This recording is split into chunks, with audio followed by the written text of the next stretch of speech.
Hello, hello, beautiful souls. How are you doing? I hope all is well with you. Beautiful souls. There are people who made big, big, big claims that before you really stepped into your power, or even after the fact, they said that you were not going to make it without them. They said you were not going to be anything without them. They said you would not measure up without them. Life wouldn't go on without them. And look at you. Look at you. Going on without them. Hmm. So what does that tell you? All you need is God. God. You can love many people. You can like many people. You can adore many people. You can, have love for many people. But the only one that you truly need is going to be God. See, what they didn't realize about you, chosen one, is that you've been through hell and back literally several times throughout your life. Several. All right. God puts us through the fire to refine us. Okay. Like diamonds, got to go through that fire. That's us. We're the diamonds. We know what pressure feels like. And the arrogance of some people to think that we need them. We came into this world alone. We're going to leave that way. When you step into our life, okay, you're going to realize that you need us. We don't need you. That's very foolish, very arrogant. A lot of people like to sit on a high horse when, baby, you shouldn't even be on a low pony. Here you are trying to sit up on a high horse, and you don't even deserve a little pony, baby. Chosen ones, y'all. The audacity of most people is that they want to try and break you. It's people, like I said, especially in romantic relationships, friendships, family matters. They want to make you feel like if they're not around, if they're not in your life, then you're going to go down the drain. But baby, when you had to leave them, because eventually the chosen one leaves, okay? The chosen one always leaves because people don't appreciate us. So we're used to that revolving door. I told you all this before. It's a revolving door with most people, including friends and family and even lovers. Sad, but true. Once they lose us, okay? They're the ones that's never the same. They're the ones that's never the same, okay? They're the ones who are losing sleep. They're the ones who are not eating. They go through it really bad when they lose us. When we have to cut off certain people, depending on who that person is, depending on how long they've been around, of course it stings to us, but we are equipped, okay, to do that. I'm not gonna sit here and act like, oh, it just doesn't matter. We don't care. Nothing matters. But eventually we have to put on that brave face of like, okay, well, it is what it is. While those same people who said that you needed them and you weren't going to amount to nothing without them and made it seem like they were your bread and butter, they're the ones sliding down the wall. They're the ones trying to get in contact with you, get a hold of you. And see, if they're not doing it now, they're going to do it later. And they're also going to regret moments when you guys were cool, everything was good, and it could have been better. They had warnings, they had signs from God, and they still played in your face. And so God removed you from them. Make no mistake that no matter how painful something is, no matter how painful a separation is, God knew that was going to happen. That person was a lesson for whatever reason. But God knew as soon as they came in, they was going to be going right out, whether it was a few weeks later, hours later, minutes later, years later. But Chosen, I just think it's so funny that they try to make you seem like you were the desperate one, like you're the needy one, when it's always going to be the other people. Because you can go around the world, you can go from different parts, you can go from different states, different cities, different countries. They're never going to find you in another person, ever, not even close. And it's going to haunt them for the rest of their life. Life goes on, they will recover in some capacity, but they will never be able to fully enjoy their life once you leave. I'm telling you, I see it. And they will never admit it. Some of them will never admit it. Some of them will, because I've heard confessions. They don't do nothing for me, but I've heard them. But there's people that you'll never hear from them. They're in their pride and their arrogance. They're never going to say nothing, but deep down, it hurts. It hurts. Because this is a cold world out here. This is a cold world out here. And we are like a warm blanket. We are like a fire, a great burning fire when it's like negative 30, 40 outside.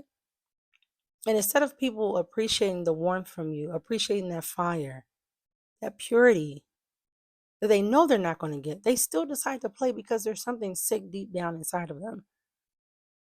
Chosen ones, most people we meet, they don't love themselves.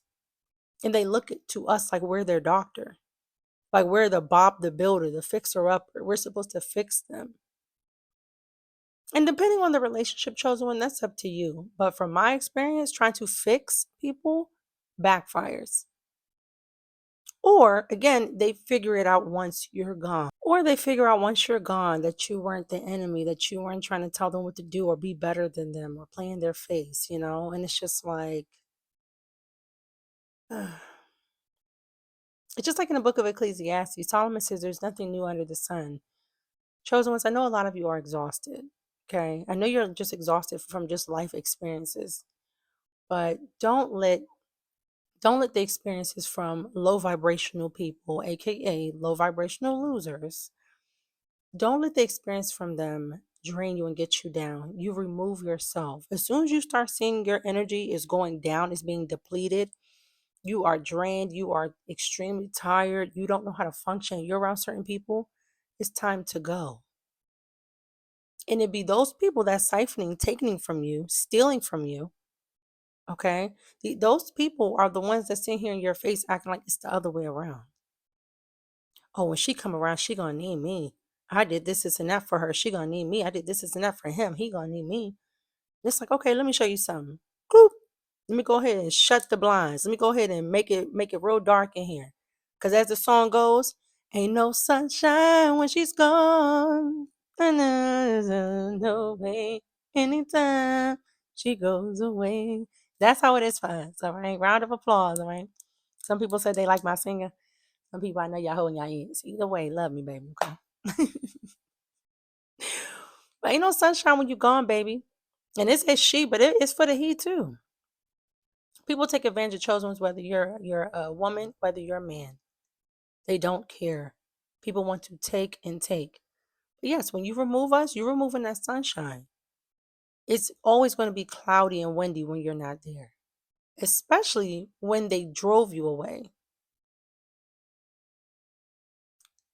But it's their loss. It's truly their loss, chosen one. Because to lose you is to lose a big chunk of their heart, no matter who you encounter. Everyone you meet, you leave your mark. And some of them will act like it's a bad thing. Some people will have talk trash, talk junk, but behind closed doors, they admire you. These same people, they like you, they follow you online, and they'll talk their trash, but in front of other people to try to appear cool or be in a certain circle or group. But behind all of that rah rah, behind all of that fake energy, fake mask stuff, I always told y'all your haters are confused fans. They love you. What about it? What about chosen one is there not to love? Like, let's be serious. We are literally like a gift from God. And you can tell that this world hates God. They don't honor God. They don't respect. The world doesn't respect God. So, baby, we are made in God's image. We're literally a reflection of God. So, they're not going to love you like that. They're not going to love you out loud, at least in their mind and their heart they do. But outwardly, they're going to play it down. But they're not going to love you. They're not going to respect you. They're not going to honor you because they don't even do that for God. So don't take anything that people do out here personally. Okay, stay unbothered. And that's going to be another video coming up because people hate when you're unbothered. They hate when their little petty games, their little petty attempts. It doesn't even phase you because you as you're going along in your chosen one journey, you just don't have time for that anymore. Every now and then I still get caught up in the drama, the chaos, not gonna lie, depending on the day and the time. But for the most part, I try to keep my head above that water. Because the way energy works, baby, it's literally a battle, a fight every day in the spiritual realm for you, chosen one, for you to go down. If somebody out here can successfully get you to lose control, for you to drop down in your energy and match their low vibrational, miserable, horrible energy, it's like round of applause. Like they're happy. The demons inside of them are celebrating because it's like, oh, look at this chosen one. Look at this so-called holy, look at this representation of God. And now they're crashing out. That's what people want from you. So they thought by treating you bad, treating you a certain way, forcing you to leave them, because again, no matter what, you're the one leaving 10 times out of 10. And if they attempt to act like they're the ones who left, they're still going to try to come back. It's very rare that people leave the chosen one or leave from our presence and they never ever want to come back. But they want to make you feel like that so they can try to act like you're the problem. Don't don't don't go for it. Don't fall for it. Let people be miserable. In 2025 and beyond, you're going to see the misery get worse and worse because people, they don't turn to God, they turn to themselves. And that's it. God says the kingdom of God is within you. But baby, you're nothing apart from God. But a lot of people, they use their own inner strength and free will and think that's how they're going to navigate through this life. Absolutely freaking not. Without God, I'm nothing, baby. But that's why we chose, and we know that. They don't. So leave the people to their drama, their chaos. You keep your head held high, baby. Okay? Don't let anybody out here disturb your peace. Let them go. Walk away and stay away. And we're going to see who needs who. We're going to see who can't make it without who. Because you're going to keep thriving. But yeah, you're going to keep thriving, baby, okay? And I'm declaring this over your life. I'm speaking this over your life. Speak positive, amazing, wonderful affirmations over your life. Remember, we're in a spiritual warfare that wants you to go down to the ground. We're not having that. You're going to go up and up. And you're going to declare that over your life every single day. And the people who thought that you needed them and the people that want to see you down and out on your back, on your face, they're going to continuously be disappointed. Because I promise you, you're never going to lose as long as you hold on to God. Don't let go. Don't ever lose faith. And I promise you're going to win. No matter how long it takes. I don't have the time frame, baby. I don't have that vision right now for you. But God does. Trust him. Believe him. Okay? And never ever forget how much he loves you. The love that God has for you is so powerful. Don't forget. God bless you all. I love you all. But remember, God loves you so much more. I gotta keep winking. I'll see you in the next video, guys.